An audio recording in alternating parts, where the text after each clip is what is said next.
Samantala, ilang turista piniling magbagong taon sa Baguio City. Makibalita tayo live kay Claire Lacanilaw ng GMA Regional TV, One North Central Luzon. Claire, Happy New Year!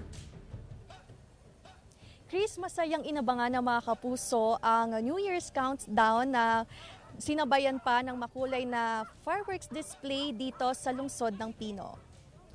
Sa Baguio City, piniling mamasyal ng ilang mag-anak para sa selebrasyon ng bagong taon. May mga maagang nagtungo sa Burnham Park para makaiwas sa traffic at dagsa ng tao. May ilang turista ang maagang namasyal sa Lion's Head. Hindi raw kumpleto ang kanilang pamamasyal sa Baguio City kung hindi makakapamasyal sa pamosong Lion's Head.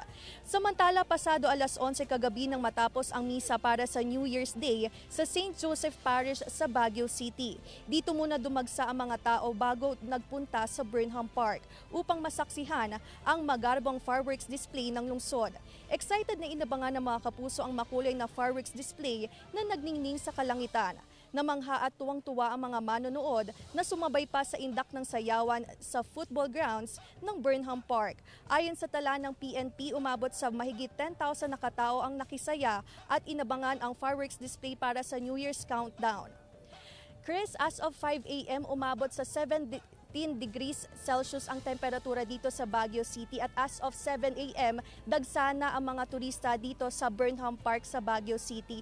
Ipinapatupad naman ang coding scheme na simula 7 a.m. hanggang 7 p.m.